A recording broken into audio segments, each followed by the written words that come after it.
ტურისტული სეზონი თუშეთში. საოჯახო სასტუმროები სტუმრებს უკვე მასპინძლობენ. კლიმატური პირობების გამო თუშეთში ჯერ ვიზიტორების სიმცირეა, თუმცა ადგილობრივები ვარაუდობენ, რომ ტურისტების რიცხვი ივლისში მკვეთრად გაიზრდება. ექსტრემის, ძველი ტრადიციებისა და ბუნების მოყვარულთათვის თუშეთის საინტერესო და მიმზიდველია. მნიშვნელოვანი ხელშეწყობა აქვს სახელმწიფოსგან თუშეთს.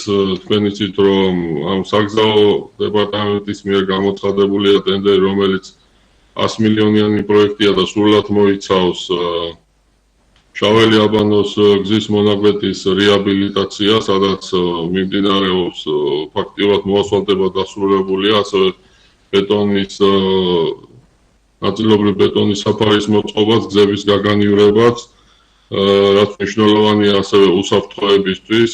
იცით თქვენ, რომ ეს გზა გადადის აბანოს უღელტეხილზე, რომელიც ზღვის დონიდან 3000 მეტრამდეა. ასევე ჩვენი მხრიდან, მუნიციპალიტეტის მხრიდან ძალიან მნიშვნელოვანი პროექტები იქნა დაგეგმილი და მიმდინარეობს განხორციელება. ისეთი სოფლები, რომელიც ულამაზესი ხეობაა, იონაურთას ხეობა, სადაც ულამაზესი სოფლებია და საავტომობილო გზა არ იყო, ეს არის ალბათ დაახლოებით 17 კილომეტრიანი მონაკვეთი. მუნიციპალიტეტმა გამოაცხადა ტენდერი და მიმდინარეობს სამუშაოები, რომელიც მოიცავს თავესტო საჩივარო გოგლურთის მისასვლელ გზას და ეს გზა წეს უნდა დასრულდეს, უკვე და დასრულდება.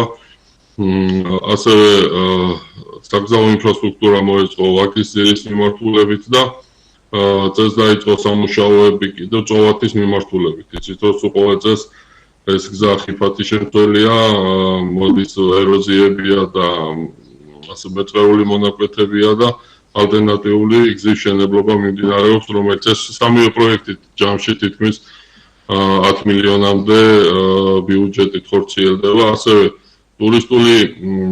ტურისტების ზარდმა, ნაკადმა გამოიწვია, ასე ვთქვათ, სასტუმროების და გესტჰაუსების მომრავლება და სოფელ ომალოში წყლის პრობლემა ჰქონდა. ჩვენ ასევე შარშან გავაკეთეთ პროექტი,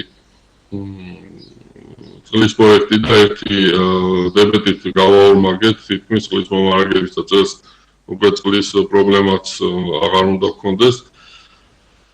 ასევე ველოდებით დანარჩენი ტურისტების ნაკადს, ასევე ჩვენ უკვე ვიწყებთ სამუშაოებს შიდა გზების გასუფთავებაზე, რომელიც ყოველწლიურად ხელისშევლებას საჭიროებს. თუ არ ჩავთვლით ჩვენ პანდემიის პერიოდს, ტურისტების ნაკადი თითქმის ყოველწლიურად იზრდება თუშეთის მიმართულებით.